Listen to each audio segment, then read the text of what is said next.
And I use certain language to help people see that yoga is not just exercise. It's a dance with the divine. It's a relationship. It's a friendship with your body, your spirit, and your mind all together. The word yoga means union. So mind, body, and spirit, when we're practicing, we're uniting those. We're just using the practice of the yoga to realign our mind, our body, and spirit to agree with each other. So then we can come out feeling happy again. And you use this tool as many times as you need. You practice as many days as you need, as many times a day as you need. And it's just one of the many infinite tools that the divine has to help us be able to bring ourselves back into alignment when we go out and our kids are arguing and brings us out of alignment, or our husband or wife or, do something and brings us out of alignment, or our own thoughts bring us out of alignment, or an ad or a movie or something we saw brings us out of alignment, or some trauma brings us out of alignment. Then we can go back into our yoga practice and realign again the next day or the same day. And I use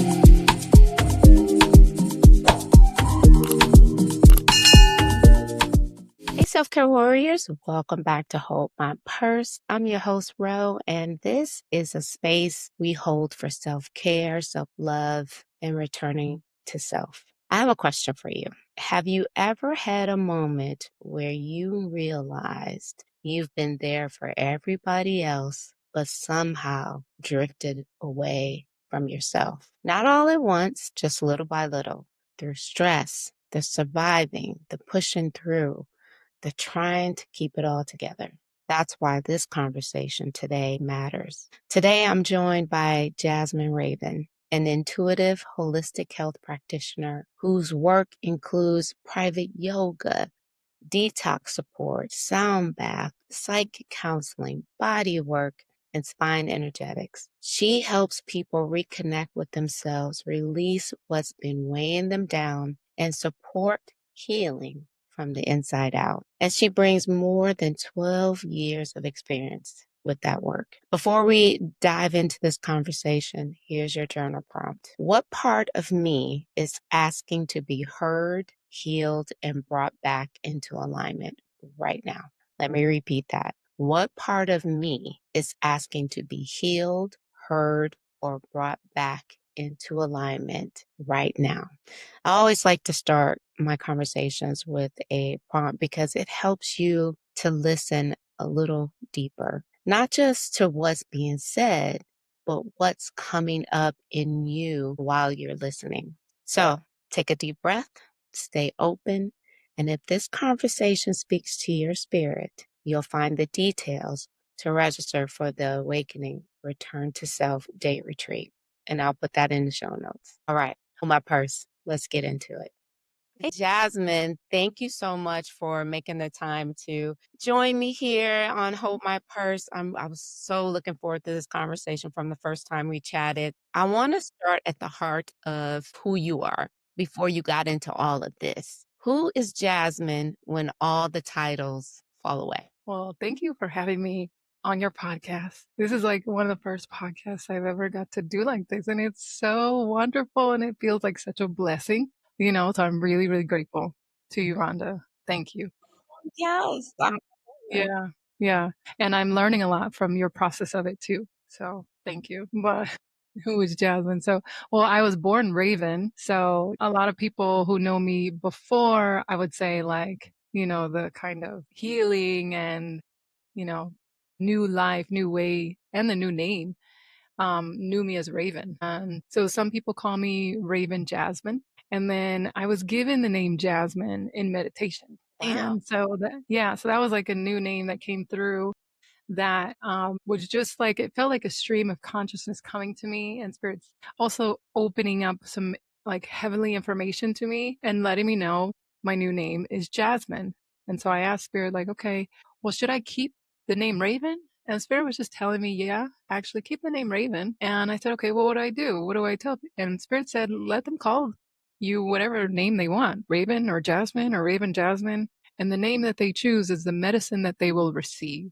And so some people might have some kind of spiritual connection to the Raven spirit and connection, like put me aside, right? The Raven spirit and the wisdom of what that is. And then the Jasmine spirit and the wisdom of what that is. and they, in essence, have kind of an opposites effect, the yin yang effect. So in Raven Jasmine, this is a balance of the two as well. So that's at least where the name comes from. But all in all, I would say like SpongeBob is my spirit animal. Right? Talk to me Yeah, about that. I wanted to get that tattooed on me at some point. I'm gonna get it tattooed because it's so true. Like I grew up watching that, but I'm just really playful, childlike. At least I had a teacher, teacher who, the first shaman I ever sat with, who gave me permission to let that part be, let that childlike energy be.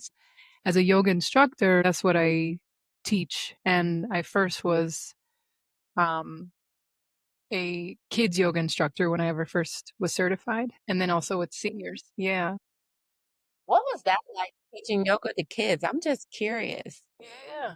Well, it's interesting because the kids, I say, oh, I'm a yoga teacher for kids, but really they're my teachers and always have been, in a really interesting way. I'm so grateful that I first was actually assigned to teaching kids. It wasn't my first choice. I didn't even really think about it. I wasn't against it, but when the studio I was trained through, I wanted to be like the hot yoga teacher with the big class, the one I thought was like the most popular at the studio. 'Cause I thought that's what you do as a yoga instructor. And I was a terrible yoga student in certification classes. And the owner of the studio, Reina at Sage Yoga Studios in Fallbrook, wonderful studio, Fallbrook, California. She was like, no, you're not, you need more practice. Go teach the kids. So all the way in the back of the studio, I would teach kids yoga. And there I learned the foundations of true yoga. And I always thought,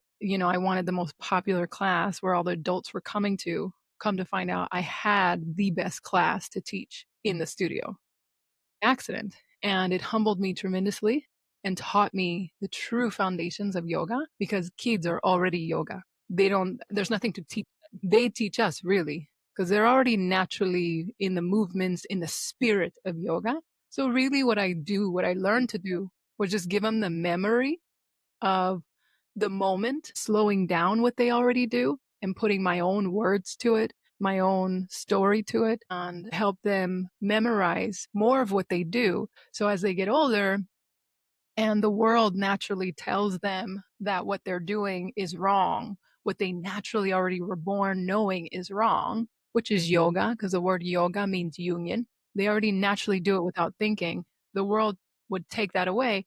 Well, then they can call upon the memory of being with me and how I slowed things down and we created a memory of doing a pose and this and that. And then they can call upon that in their dark times, in their uncertain times, in their clear times as an adult, and then they can easily go back to doing that pose, that movement, which will then slowly bring them back to that wisdom and that information that they were already born with and was just kind of ripped away from them. So that's how that started for me. That's Yeah. beautiful. Oh my gosh, I never thought of it like that. I didn't Yeah, even it know was there was really yoga for kids, to be honest with you. That's amazing. And I would imagine it is humbling. Wow, good for you. Thank you. Yeah, it was an interesting process because, I learned I wasn't really, and in doing that, I was able to even, because I had to slow down and break down the poses that they were already doing in their natural play. And I was able to identify them like, oh, they're doing down dog, like when they're dancing around and they all of a sudden go into down dog or flips Uh-huh. and I'm like, oh, they're doing that, they're doing that, they're doing that. And I just slowed it down to give a name to it for them, really. And then to play with them and validate them in doing that with them. And then it also challenged me to be more childlike in the practice as opposed to so stiff and robotic and that kind Mhm. of thing. Yeah. So it was fun. Fascinating. So aside from yoga, like you do a lot of other different types of modalities, but I have this question I want to ask you before we really, really dive into that. I always find it really powerful to hear someone's story on how they found their path, right? And it always seems like, especially in this space, like the spiritual space, there's usually something underneath that. there's usually some catalyst or some awakening that happens. When did you realize that this was part of your calling, getting into all the beautiful things that you do for people? Talk to me about that. Yeah, oh my gosh, it was beautiful. For me, it started when I was about 18, I would say, as far as like just a memory that I have of the earliest. I strongly desired relief from sulfur like burning pain in my spirit. And I say it like that because that's what I remember at that time. The Holy Spirit came to me and explained to me that was the burning and pain I was feeling, like physically in my, it wasn't like heartburn. There was a burn that was happening, and it wasn't heartburn. And Spirit told me it's called upon memory when I was in the church as a kid of a part I was reading where it talked about people in hell, and it was like sulfur or something like that. And so that memory, Spirit brought it to me and said, that's the feeling I was feeling. So I was feeling like I was in hell within me. Okay. And yeah. And for me, what that looked like physically, it was when I was 16, I was on birth control. And then I stopped birth control because it was making me feel terrible in so many ways. So I stopped that. Then a few years, well, no, I stopped it when I was 18. And then because of that, of course, I got pregnant. So I had a few babies, and the changes of hormones with that, the changes of hormones with my body trying to find its re-regulation after stopping birth control. And those two things alone were making my hormones go so wild, it brought me into deep depression. And then also on top of that, at the same time, I was also going through postpartum depression. You know, the after effects, they say it takes like 7 years to fully heal from one pregnancy. And then on top of that, I was an athlete. A pretty serious athlete growing up since I was from 8 to 18. I was in the junior Olympics and whatnot. And so we were really like really exercising regularly. So then at 18, when I had kids and I was homeschooling and at home mom, I just stopped all that extreme exercise. And so I wasn't exercising at all. So it's like that decline of no exercise as well, these hormones moving around. And then I didn't have a spiritual practice. I wasn't in prayer. I wasn't, connecting with anybody in that way. I had really bad social anxiety, like really bad social anxiety. And I just didn't have faith. And then on top of that, I was eating really bad. Like my diet was terrible. I'd have like 3, 4 pieces of bacon in the morning, plus 3, 4 sausages, plus like 2, 3 eggs with the cheese, with the ham in it. And then next I'll have a snack that was like chips or something, with the sugary drinks. And then I would have for lunch pastrami burger, maybe bacon wrap hot dogs and all that pizza, whatever. Then snack again with the candies and the this, and then dinner have some 3, 4 pieces of fried chicken, mashed potatoes, all the butter and so it was like constant trash in my body. And I didn't realize the diet I was eating was so bad because growing up, even though I was an athlete, we burned calories so much with how hard that we worked out. We still ate a trash diet and it didn't really matter as much. And then being youthful, it didn't matter as much. So that all caught up to me all between like 18 and 20, 18, 20, 21. And I was feeling like a pain in my spirit. And I remember starting to pray, like trying to figure out, I started having a question like, how do I just I was desperate to get rid of this pain because the pain became so great that I became suicidal, wanting to, yeah. But I knew like something's wrong there. Like that's not me. Like, Mhm. and so it began a desire to want to figure out how the heck do I get out of this? And I didn't have elders around me to guide me, to support me or share. They were in their own journey, still trying to figure out how to heal themselves. And to be honest, at that time, I was still in resentment of some of those elders who I didn't realize at that time were also trying to heal them.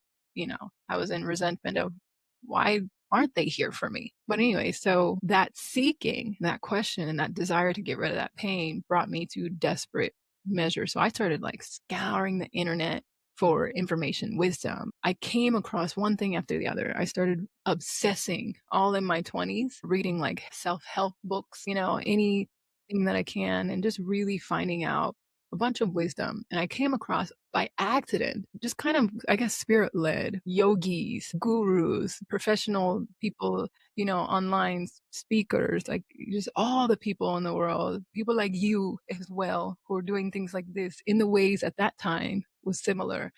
Um, that really helped and gave me little bit by little bit what I needed. And I was dedicated to relieving myself of the pain. And also my motivation was my babies. I didn't want them to have that pain around me, so I would be in such depression. I'd be in bed all day, but I was homeschooling. So I would be motivated just enough to fake it till I make it, put a smile on and dance and do all the songs and things that they needed for the homeschool portion of their day. And then thank goodness for my ex-husband, their father, when he'd come home from work, then he'd take over with them and let me readjust myself. Anyways, and I was very grateful for the homeschool community who helped me and gave love in certain ways too. And that was the way I brought them out the house so they can get to do things. And that also helped me out of that depression. That's how that started, at least how I started to seek, because the pain was so great and I was so desperate for a new reality. I would have tried anything. And I literally did. I tried all kinds of stuff. Luckily, the Holy Spirit guided me in such a way where I didn't need to try things that would be a detriment to me, where I didn't need to try things. I wasn't led to an accidental bear trap, And somehow I not was even led.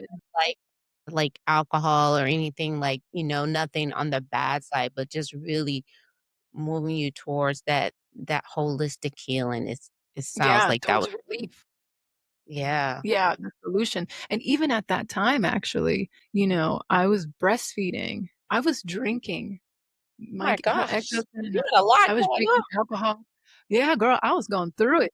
I was also drinking alcohol, smoking cigarettes, like cannabis Yeah. wasn't my thing at the time because it made me way too paranoid, but my ex-husband that was his thing. But like as an athlete, I never was into any of that stuff. It just didn't go hand in hand.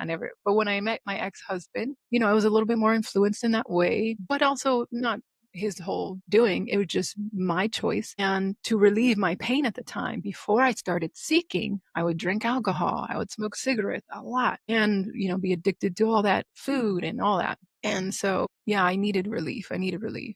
So then seeking started and I started getting the answers. And like I said, luckily the Holy Spirit heard me because I didn't have a prayer relationship yet. And that's the way I started. I didn't have a Mhm. prayer relationship. I didn't know where to go. And I just remember maybe coming across a podcast or something that talked about prayer. And I said, oh, yeah, I was in and out of the Christian church growing up. And the first 4 years of my life, I grew up as Buddhist. My grandpa was Buddhist and we lived with him at some point. So I had this Christian and Buddhist kind of information already in me, but not so a dedicated practice. And I was like, you know what? Let me try this prayer thing. They talk about talking to God, relationship. Let me try this. And I remember we needed diapers one day, and I was looking out, I was in the car about to go in the house. And I was like, man, we need diapers, and it was nighttime. And I remember looking out and there was a full moon right out the front of my window. And I remember looking up to the full moon and I said, okay, God, if you can hear me, if you hear it, that kind of thing, like, we need diapers. So if you real what they're saying, like, we need diapers. Bend Sure enough, down some huggies. yeah, like that's what it was. And sure enough, diapers were brought and not through money. Diapers were brought by community. Clothes that they needed were brought. And even more so than that, clothing with writing on it and little cute sayings on it and designs that gave me a foresight into the personality of who my kids are and who they were going to be. So that was and that was the beginning of some of my psychic part of my journey as well. It was really interesting. I mean, and so now I have another question. So because that is quite the journey. What did you have to release to really become who you are today? Walk me through what that looked like. I'm sure it's probably some of the basically like the cigarettes and the alcohol and stuff. But aside from that, what did you really have to release to step into Jasmine Raven that we see doing all this amazing stuff out in the community, healing people? What did you have to release? Yeah, that's funny. The first thing I remember that I had to release was this. Well, it was more so like I had to surrender to, I don't know. And, because I was going through whatever and so young, living on with my ex-husband, and we were married. He was working and we were doing the life as a young couple, thinking that we knew it all because he had a job and we're living on our own and with kids, trying to play house, still really as kids. And I had to, How old were you when you got married? Okay. yeah, we met when I was 18 and it was like 19 going on 20. Yeah, and that's when I also had our first daughter. And Lot yeah, I have, lot for a young person. yeah, yeah, right. Yeah, I had 3, and she was the first, and it's so funny because yeah, at that time, we think, "Oh, okay, we're young, we're doing it, no one can tell us nothing," kind of thing, but I was suffering inside, and still, yet, there was some kind of pride about living on our own, but at the same time, there was some legitimacy to that because there's ancestral things that made it to where I did not have anybody around me to go to be able to get wisdom and consult about the pain I was feeling inside. There was nobody around that could tell me. I had people to reach out to, but they too were also in pain, all the elders around me. So thank goodness for the age of the internet. All I was like gonna every say, person, yes, because I had no one around me. And so I was seeking out from the elders and the wisdom keepers through the internet. And that's like the first way, and the books. And that was the first way that I was like able to, and I still to this day, like that's how I get a lot of the wisdom. And then the way I've met people in person. But man, so I first had to admit I don't know, and I had a problem, and seek for the help.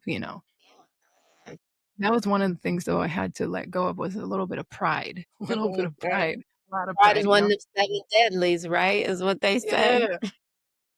Like pride. And then once I started getting information, I had to let go of, well, first of all, I had to be truthful with myself.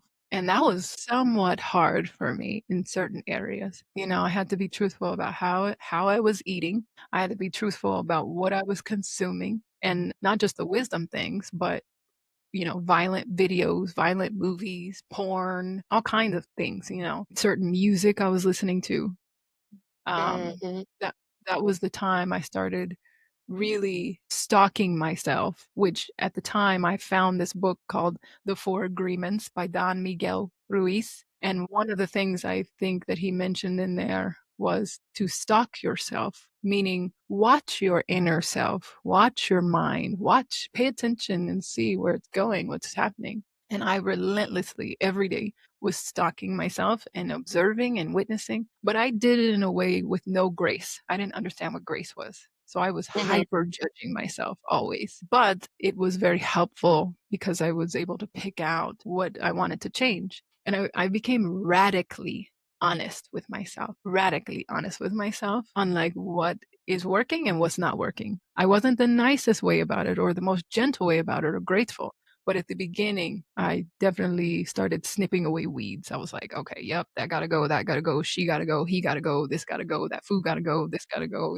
And that was really helpful. When I slowly started taking things out, I also at the same time was bringing nourishing habits, information, and tools in.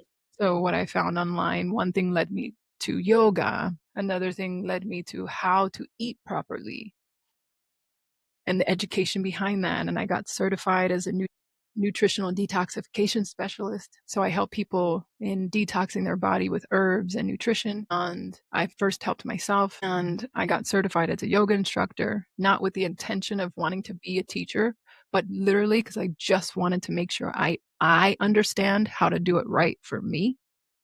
Yeah. Um, because I was an athlete. So I had kind of this athlete mind, like I want to know the form. I want to know, like that. I was barely just like in that ego space of it, but Right. it just turned out I ended up being a teacher. But I invested in that information and that education that way for me because I wanted to heal me. And I never got a bachelor's degree or anything like that, though I felt called to, or I had a desire to.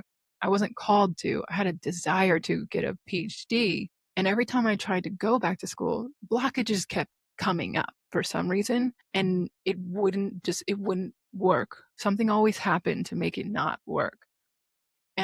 But to get my education in nutrition, right, the nutrition detoxification and yoga, and also now as a medicine woman and that part of my life, that came easily. The universe opened doors, brought the funds, the money, the arrangements for payments, brought the education, the teachers, like it just flowed well. That is how my education was supposed to come. And kept closing the door at multiple times throughout my 20s as I kept trying to go back into the institution of colleges. And that just wasn't the way that spirit wanted me to focus on yet. So That it is was so really deep. Like, interesting.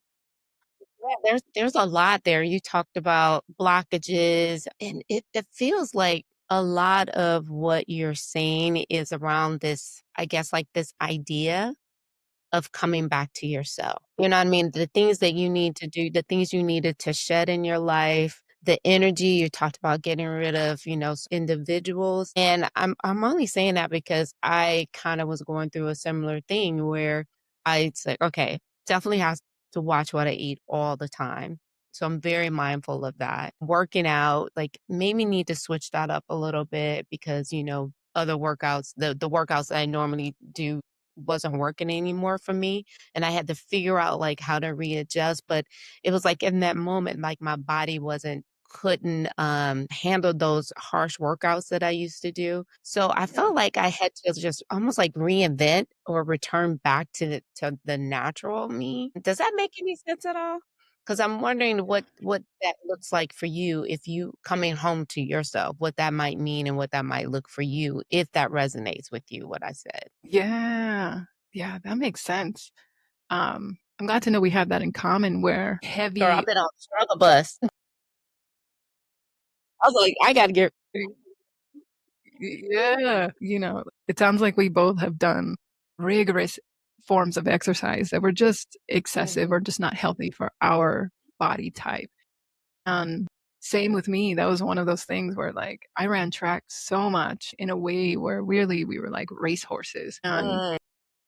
it damaged my knees in a certain way too prematurely, just a bunch of things. But I'm so grateful for it because it gave me a lot of discipline in areas that I have now. And I'm very good at persevering. But when I stopped it, that's why yoga came to me because it was like the exercise, the running track, that was like the yang part of my journey, part of my life, that kind of forceful, like masculine way. Then the yin part of my life started coming, if I'm saying that correctly. I think yang might be the opposite, but the feminine, more soft kind of way came to me, season in my life came to me through yoga. Mm. And for people who maybe you're new into yoga, yoga might seem like very much like a masculine yang thing to you. But for me, by contrast with track, it was a more soft thing and a good way for me to heal myself, my body. And it wasn't just about flexibility, it was a tool for me to heal and unlock dimensions within myself that I never would have explored or been able to touch had I not studied that really science of yoga. And there's not just yoga, like yoga, tai chi, qigong, meditation. There's so many ways to reach the same inner space, to reach the same realization and liberation. Really, I've gained so much liberation from the inside out. That's why I love yoga because it's a tool for liberation from the inside out. Though the illusion is it's an exercise to help you from the Mhm. outside in. Anyways, that's a whole nother topic. But Oh, that's beautiful though. it's Because it allows you yeah, like, I always feel so much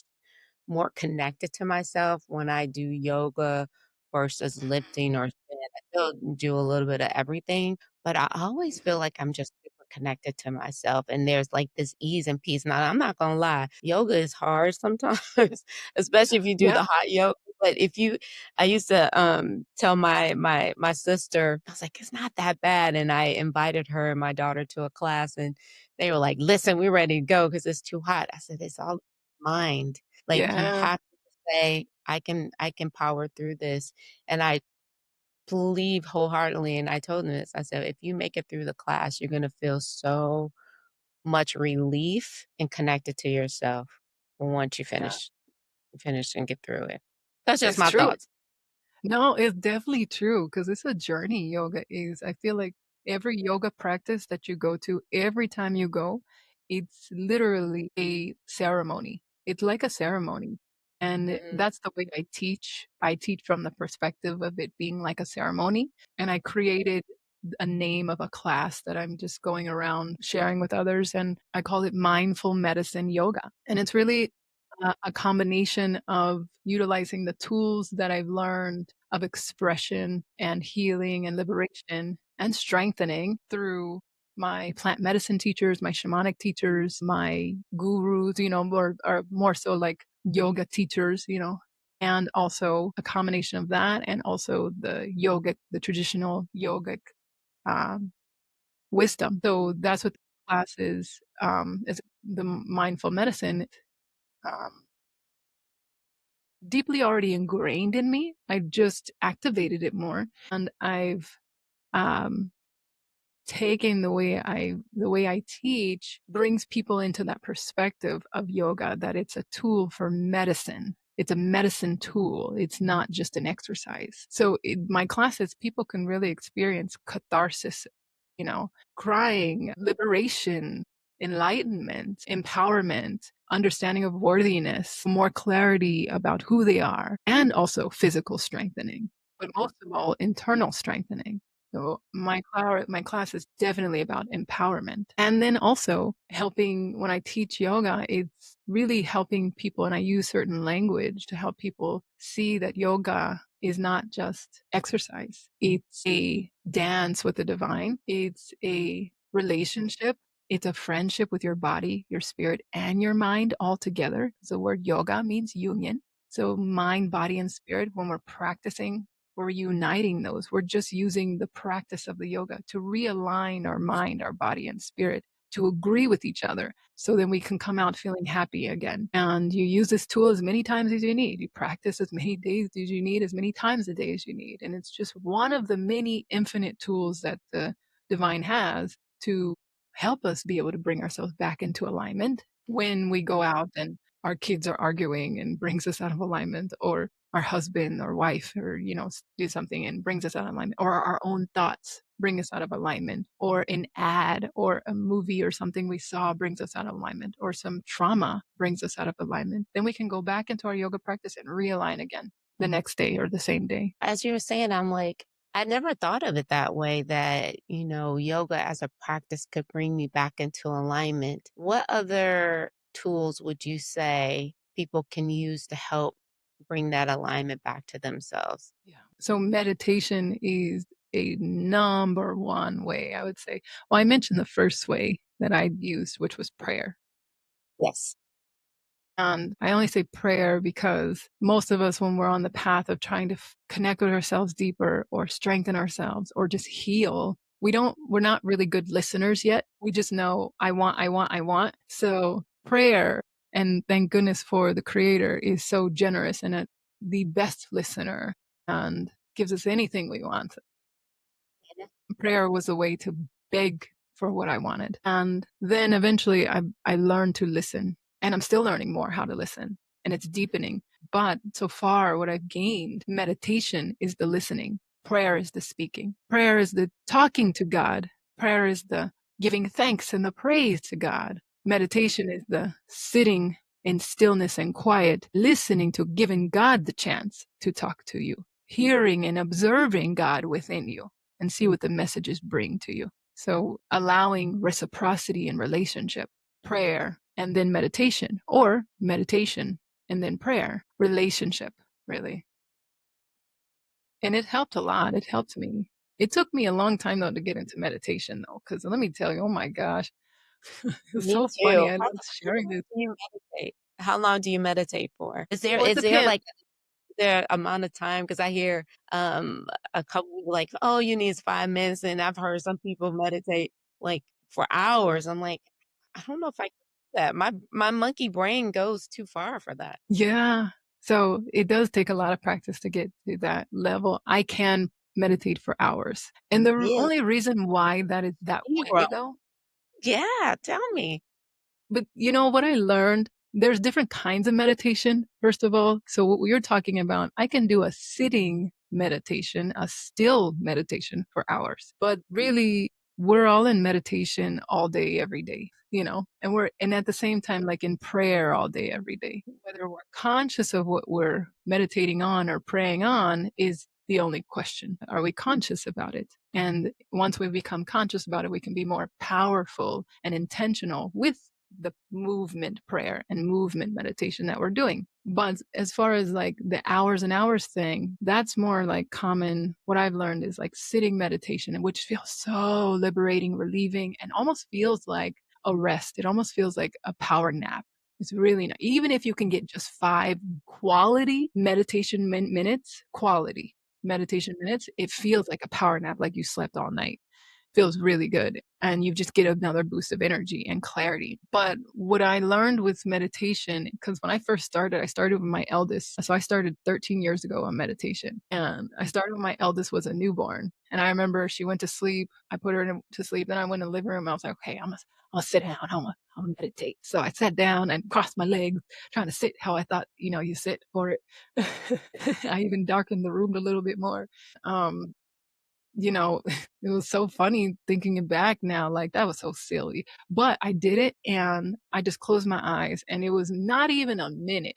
And I had a realization instantly like, oh, I got a problem because I could not sit still. I could not sit still for not even 5 minutes. And not Yeah. just my mind couldn't sit still. My body couldn't sit still. Yeah, I was like squirming.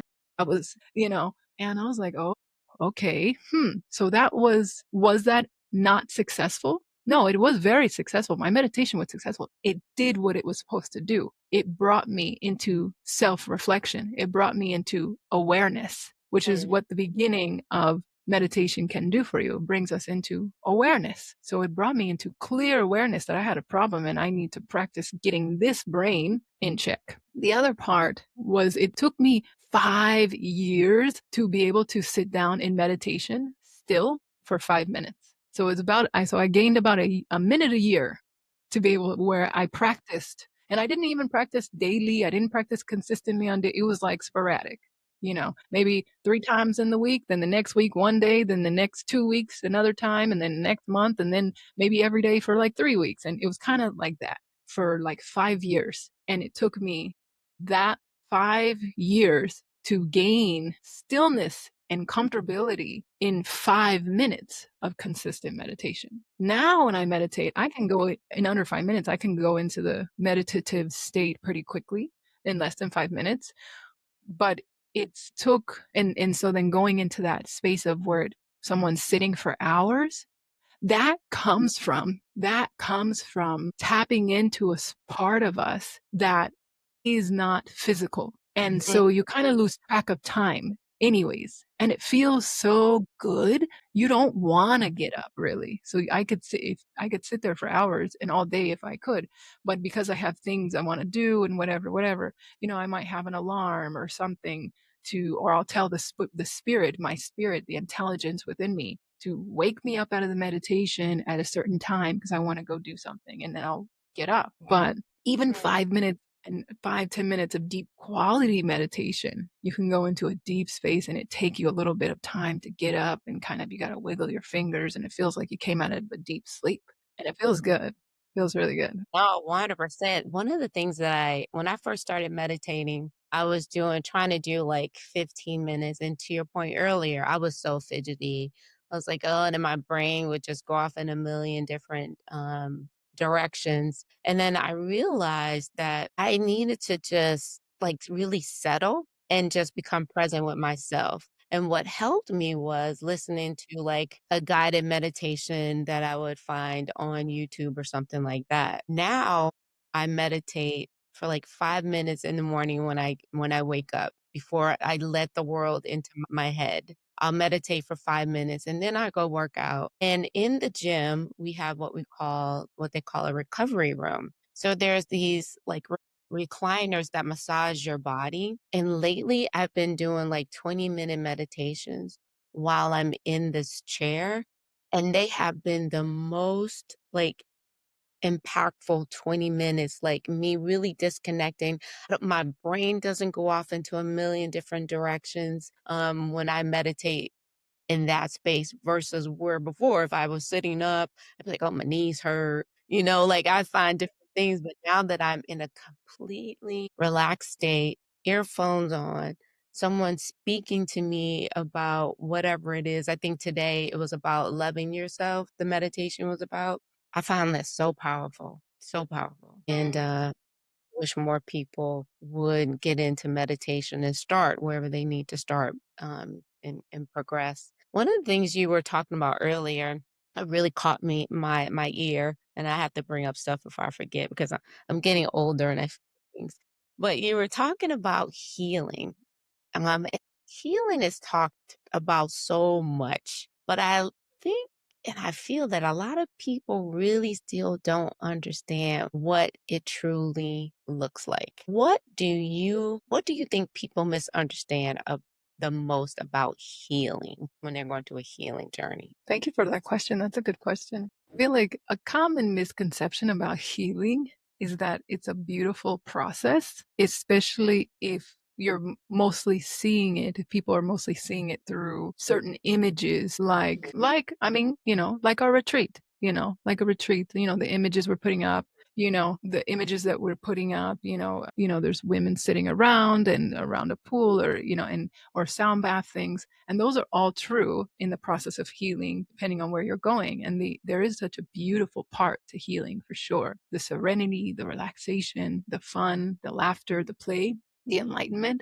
But there is an ugly process. And when I was getting certified in nutritional detoxification, I got certified by Dr. Robert Morse. What I learned with him, he calls that process a healing crisis. So there's a part when you start your detox, even if you're doing, let's say, a food detox, you're doing a juice cleanse, right? Or whatever. Maybe in the first 1 to 3 days, maybe even for 7 days, things will get worse before they get better. Right. And, yes, I just went through that. and that's the part that I feel like people who are new to the process of really, because we go through that process many times in our life, but we aren't always aware of what that is. We just think things are happening to us, and then all of a They sudden, don't say like, I went and saw David Gilliam a couple weeks ago, and he was like, "When bad stuff happens, you have to say, 'Pause, what a gift.' You can't get caught up in the problem. You gotta be like, 'It's all gonna work out.'" But I'm sorry. miracles are on their way. No, no, that's great. It's true because what you're saying is it's basically, and there's a part in the Bible I remember reading about this. I don't exactly remember the the verse, but basically there was calamity happening, with the town, with the village, and someone who is true of faith in faith with God, connection with God, is in joy and happiness. And they're like, how could you be happy in this time of craziness? And to him, because he knows the way nature works, that things get worse before they get better. The healing process is that. And so he knew when the clouds come, well, that means rain's coming down, which means a rainbow's coming and the sun's about to come out. He's not staying focused on the cloud being there and the thunder and the storm and the scary parts that he hears. He's staying focused on the promise that is the universal law thereafter. And that's what's so gorgeous and beautiful. And so in the healing crisis, like in a detox, this shows up as like somebody's drinking juices and like, I'm going to get clear skin. I'm going to feel great. Then they start having more pimples on their face than they even started with. Or they might be having some, if they have tumors or any extreme illnesses inside, it can go to the extreme where their tumors can start popping out of their skin, or they have rashes, or they can't sleep, or they get headaches, and because caffeine withdrawals and all this stuff. So they're like, or they get flu and cold symptoms, stuffy nose, cough, all this stuff, mucus coming out of them, and they're coughing out mucus because things are getting worse before they get better, seemingly too, sometimes seemingly. And it's Mhm. really just the storm blowing all the trees, blowing all the trash, blowing all the things, the rain coming down to clear all the gunk out of the sky, out of the, earth. So then the next day, everything's washed down the drain and it's clear as day. And that's how the healing process is, not just physically in the body, but also emotionally and spiritually too. And that's parts that people don't really recognize so easily because they're not physical and so easily, easy to see, they're emotional and spiritual. So it can feel like we're just like going with the wind and day by day, why is this happening to me? Kind of thing. Yeah, you can't get caught up in that. I keep saying every day, like, if something happens and I feel like I might, like, get all bent out of shape, I'll say 2 things. It's a gift, and I have certainty it's gonna work out. And Always I does. ever since I went to David Gilliam's event, I say that at least 15 times a day, easily. And it's like a reframing for me. Like don't get caught up in what's bad because that's that's just life. I mean, inevitably some things are gonna challenge you. But I see it as just that. It's just a challenge. And whereas before I'd be like, oh, woe is me. Not anymore. It's like, you know what? I have certainty it's gonna work out. And that's how I'm rolling from now on. You've done so much and you touch so many people. Because I stalked your website, the detox and the child wonder, like all the beautiful things that you are doing. What has this work healed in you? Thank you for that question as well. All the things that I offer are tools that I used that actually worked on me. So Mm, that's all that I offer. And so they fire me up because I have a testimony that it worked. So I'm not offering you anything that I haven't tried myself that did not work in liberating me. yes. So that's the proof there. I tried it on myself first with the intention of that, not with the intention of being a teacher in any of those spaces that I now offer. I just wanted relief myself. Mm, mm, And through that, I felt like, oh, other people got to know about this as well. yeah. Yeah, I mean, all the things I offer, I'm certified in Kundalini activation process. It's like an energy work it's almost like Reiki on steroids in a sense. It's really cool. I'm gonna Also try known as, it. yeah, I got it's also known more as class. CAP. I'm gonna try it.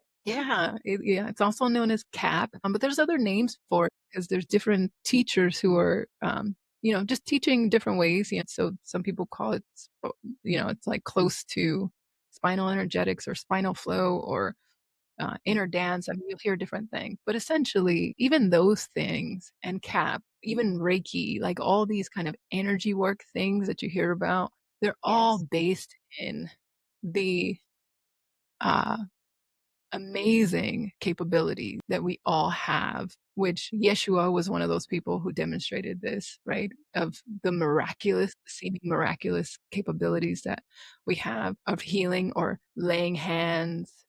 So it's just like another form of like laying hands kind of thing. Or even, but in this sense, CAP, Kundalini activation process, I'm not always putting my hands on you, only maybe gentle, I touch here like this or here like this, but that's about it. I'm really just playing the conduit, the vessel for the Holy Spirit or that energy, right? That energy to move through, to activate, and it activates dormant healing capabilities and wisdom and information and capabilities like, And tell me about dormant capabilities to heal. Is that what you said? yeah, so this energy, I'm just playing the conduit where it comes through to activate what's dormant in you, meaning it's not activated. It's in your DNA, in your cells to be utilized if you wish. But if you have not taken the time to meditate deeply enough to activate it, like because you just didn't even know it was there, Right. to activate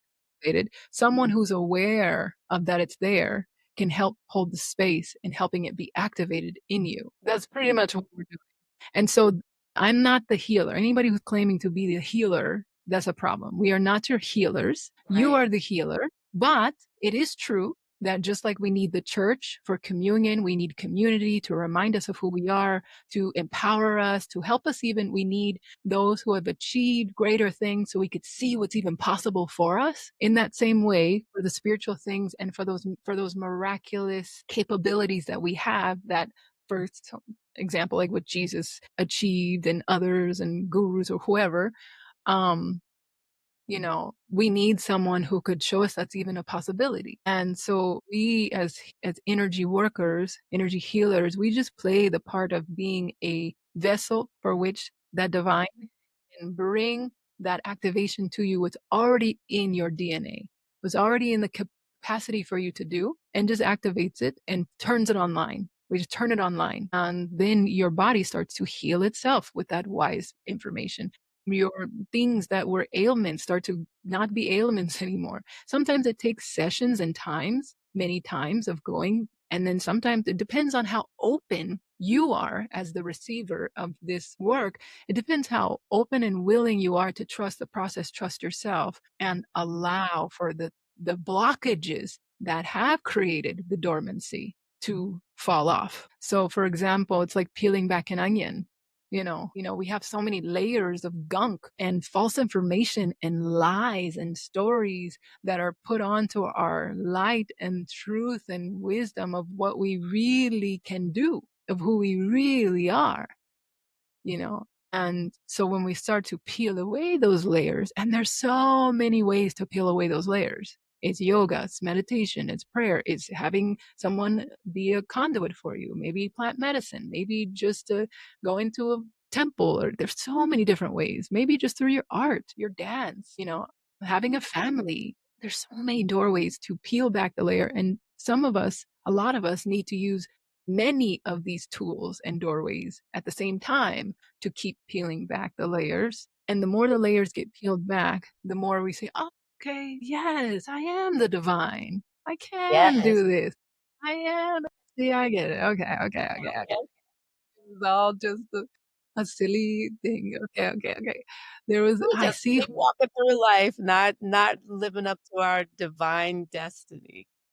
It's really interesting. It's like, I can do that too. Jesus wasn't just talking, and these other ascended masters weren't just talking, they were showing us something. On us the way. Yeah. I want to connect back because you had mentioned the retreat earlier, because Jasmine is going to be at the Awakening Return to Self retreat. And we've been talking a lot about returning to yourself during this conversation. What do you think? And just to back up, so this retreat is very intentionally designed to help women or participants return back to themselves. What do you hope they walk away feeling after experiencing your work at the retreat? Well, number one, I pray that they feel safe, really safe. 'Cause I feel like that's connected also to the root chakra essence energy, right? Which is safety. Are we safe where we are with who putting the most vulnerable part of ourselves, whose hands we're putting that into? Is it a place of love? Is it a space of love? Is it, those kinds of things, right? Trust, and so I know with who we're working with, you, Evan, a few others, like these are all safe, wonderful feeling people just in our presence alone. So I know everyone will feel safe. And then next, I pray that they feel the love. I know that they'll feel the love, yes, because we've all worked really hard on this in loving ourselves. So we truly can understand what that's like and know to love somebody else, because there's that difference of loving people from a place of true understanding of love by loving yourself, knowing how to truly give that care and that attention to yourself. Now we can know how to give that care and attention to you. And then next, I pray that they are liberated, that they receive some kind of liberated, that they leave feeling liberated, whether that's mentally liberated from, a struggle, a pain, a worry, a fear, a question even that maybe has been running in their mind over and over and over again. Or liberated from body ailments, body discomforts, liberated from emotional discomforts, pain, sorrows, fears, or just liberation in the sense where they're like enlightened and their expansion and their awareness is even more brightened, even more brightened. So they can understand more of their capability, and they just everyone walks away from the work that we do, all of us, empowered, period. That's That's, the word. yes, empowered for sure. Yep. I love that. Yeah. And Yeah. for the people listening who may be feeling a little lost right now, what would you say to that person who feels disconnected from him or herself in this moment? What would you say to them?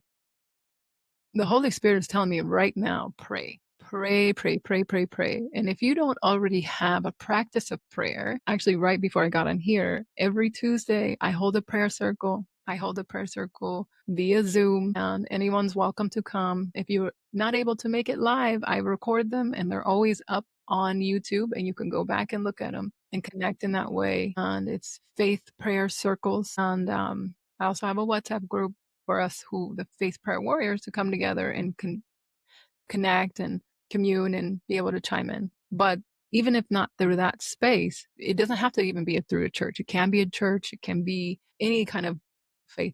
Find prayer warriors to pray with. Find prayer warriors to pray with. And you don't have to have any kind of specific faith. There is no one right way to pray. But when you're feeling lost, you don't really have the tools to necessarily listen to God. You just know you want to get out of that pain. It's like when we're feeling hungry, we can't really think about anything else. We just want to not be hungry anymore, Right. you know? And then once that hunger is satisfied, now we can start to explore other things. Hmm. So feed yourself with prayer. Get your questions answered. Ask, I need your help.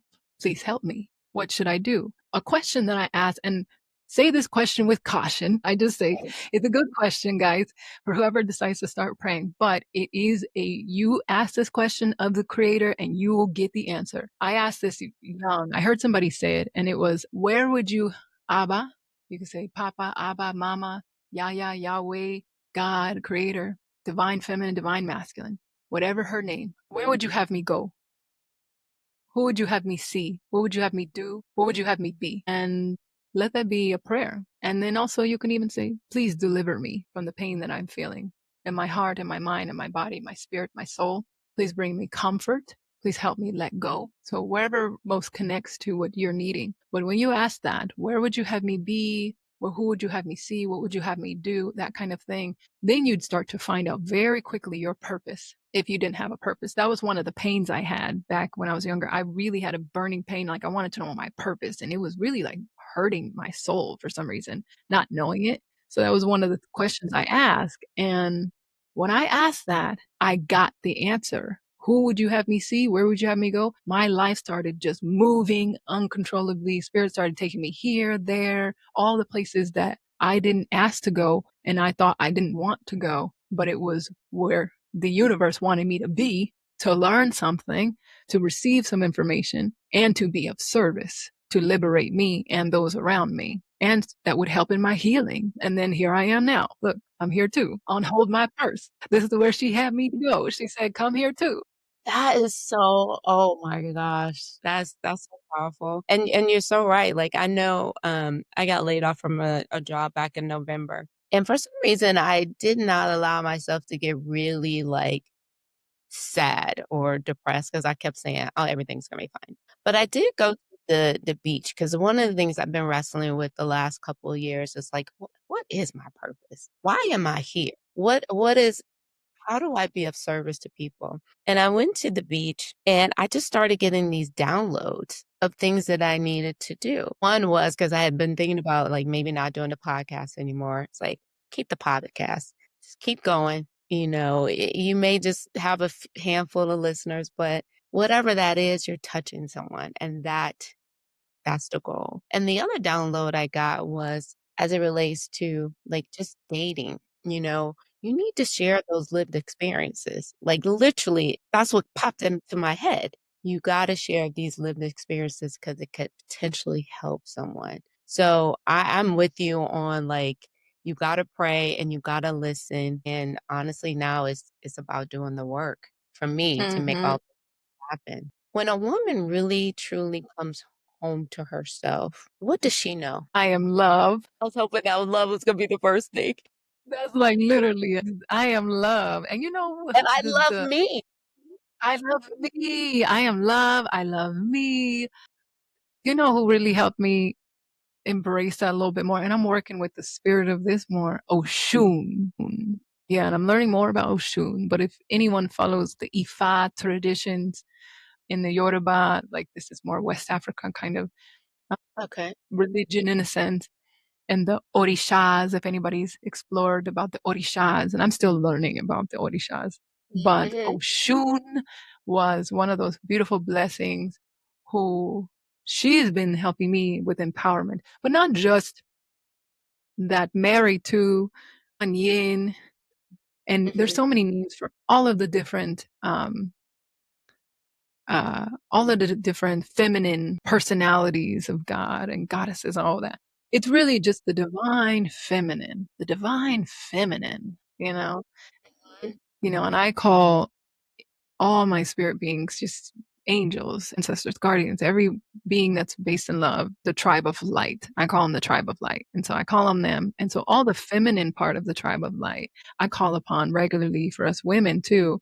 And when I'm helping with other women and just for myself in certain periods, because my progress, I'm only 34 and there's so much more, I know there's still so much more. I'm still being humbled.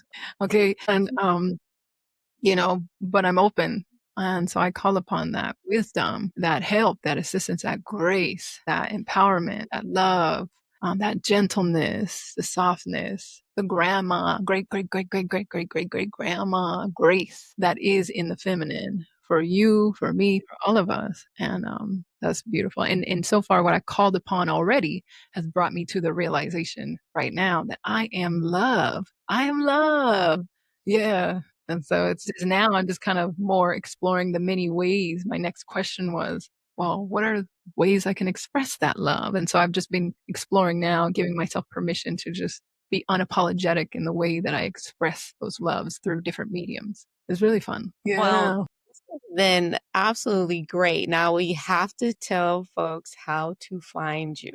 So all Yeah. the website, social, because I mean, we could probably talk for hours. You have so much wisdom, you do so much to help folks really realize their true potential. And I know you don't like to say like healer, you're not really a healer. You just provide the vessel, I guess, if you will, to let the light in for them to light. How can people find you?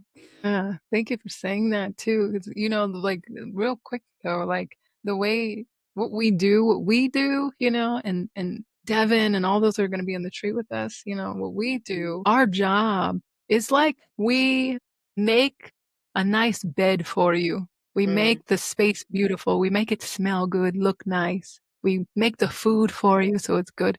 We make the tea for you, so it's good. Maybe even have some music going. We create the ambiance and the safety of the energy of the space so that you can come in and meet the Lord and meet God and meet your friend, and receive deliverance in whatever way that is supposed to be for you. That's what a healer does. Okay, and so you could feel safe to scream, cry, ill, share your fears. Maybe we are an ear for you if you need to share something and unload or give you perspective about your situation in a different way. Um, it's not a space of judgment. It shouldn't be a space of judgment for those who are out there. And I'm only saying that to give permission for some people to know, to trust your instinct when you go to retreat spaces, when you go to healing spaces, not to poo poo anybody, because every healer, every person is on their journey of improving mhm, too. But I've definitely been to spaces where they didn't know quite how to hold the space all the way yet. They were still in their journey. And I've been one of those people who made a mistake along my way trying to help others before I even helped myself, right? And didn't know how to give grace, or I didn't know how to be a listening ear yet. I knew what I was supposed to do, how I can help, and how things have helped me. But at certain times, and I'm so grateful for those people who were patient with me to be my guinea pigs, you know. But at certain times, I could have done better in a certain way, right? So I'm just saying that to say, please don't judge your healers. Please don't mm, judge them because they also are human too, who are still, it's a lifelong journey. We're learning things and we'll always learn things. And every decade we go through teaches us something new just because we're in that age group. mm. But a good way for anybody to know if you're in a great place for healing is, how do you feel? Trust yourself. Do you feel safe? Is there love? Are you being welcomed? And then how does the information that's being shared ring true to your intuition? Trust yourself. And it all should be based in alignment with love. So those are good indicators. And I only say this just to help people be safe with, because in the Bible we hear about people talking about there's false prophets and all this stuff in the Revelation times and whatever. So just kind of giving us that to like remember that you have, if you're willing to listen, intuition, yeah, is real. So listen to your intuition, because all the teachers, all the shamans, all the mentors I've been led to has been great people. I've only been led to great people by the grace of God. And even some people I've been led to actually weren't the best, but I listened to my intuition to move away from them quickly or something like that. But even they played a part in my evolution to teach me to listen to my intuition always. And so they were intentionally placed on my journey, some of those people, to teach me to go back within and listen. Anyway, so there's no mistake along your journey, your path. And please have grace for your healers and those who are there trying to hold space for you, and have grace for yourself. Listen to your intuition so you can know exactly where to go, who to listen to. And nothing is an accident, even if you feel like it was. Nothing's an accident. And so you can find me. I have Instagram. So Jasmine Light Medicine. It used to be the Ravens Zen, but I'm going through a transition with certain things. So right now it's called Jasmine Light Medicine, the Instagram. But my website is ravenjasmine.com. And also the Raven Zen. So either one, the Raven Zen or ravenjasmine.com. They both link to my website. Yeah. So that's pretty much the spaces. So I have one last question for you. I always ask this of the guests that come on the show, and it's around self care because this podcast is all about self care and love. If you had Yeah. to create one law that everyone had to follow, what would it be and why, as it relates to self care and self love? That would be, and I wish it's hard to say one. It's hard to just say one because I have a few. Well, you can tell me. I have one that is two ways. It's two sides to the same coin, and that is give thanks. And I say that because, and I say this for depending on where you are starting in your journey. If you are one who cannot see the things within to be thankful for, then start on the outside and look around and put your forehead to the floor. Give thanks to the earth. And there's a way, or a tree, touch your hand to a tree even, and give thanks to all that you see that helps us in our living. The elemental beings, space, water, air, fire, all of our elements. And give thanks to what you literally see around you. The very first thing that I gave thanks to was a wooden pencil in front of me, because at that time when I was exploring and going through depression, I was told in one of those things I found online, write 5 things you're grateful for every day to help you out of depression or whatever. I couldn't even think of 5. I couldn't even think of 3. And so it brought awareness to me. Okay, there's a problem. And so, but in my harsh way of judging myself, I said it was a problem. It's not really a problem.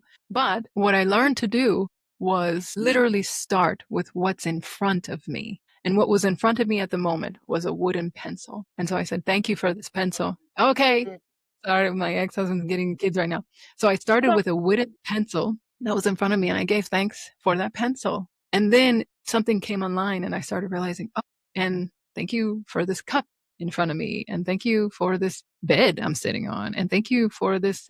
And I just started kind of realizing, my awareness started to expand. And then I realized, oh, thank you for my body. Thank you for, and every day that started realizing. And then now I have an infinite list of things to be thankful for. But it had to start for me to start, because I couldn't see the things within to be grateful for yet. I only was able to see the things on the outside. And I started with literally what was physically right in front of me that I could see. And then for those of you that maybe are starting within, there's so many things to be grateful for there. I mean, if you talk about the body there, we could start just putting your right hand to your heart, your left hand on top, and say, thank you for your heart. Thank you to your spirit. Thank you for you, for the essence of you. And in that way, you're also saying thank you to God too. So, Ashe, that's for you, y'all. We have a lot to be thankful for. Yes, yes. So it's just giving thanks, two sides to the same coin, inward and outward. and I everything love else kind of follows. Yeah. Jasmine. You are a gift. You so Thank much for you. sharing your wisdom and just being open. And I know you said this was your first one, but girl, you crushed it. Like you Thank just you. came with the knowledge, and that's what people want. So thanks for being your authentic self and just sharing your gift. And I'll see you next Saturday at the the big Return to Self Day Retreat. Jasmine is going to lead yoga and breath work and meditation. So come experience her live and in person if you are in the Sherman Oaks area of California. With that, and I appreciate we got to do this again. So I feel like I had more questions. Like, okay, I got more, but I need to just stay focused. Yeah, yeah. No, I'm learning from you because would like to turn my prayer circle into a podcast. You I'm totally learning your should. process. I love how you're focused and yeah. So I'll link all that information in the show notes. So like all your Okay. Instagram and all that, your YouTube, and drive them right to your circle, your prayer circle. I think it's awesome. I need to join. But thank you. Yeah. I appreciate you. Yeah, I appreciate you. Thank you so much for having me on. I love you. I love you guys, and I'll see you next week. Yes. Yes. What a beautiful, beautiful conversation. Jasmine shared so much truth.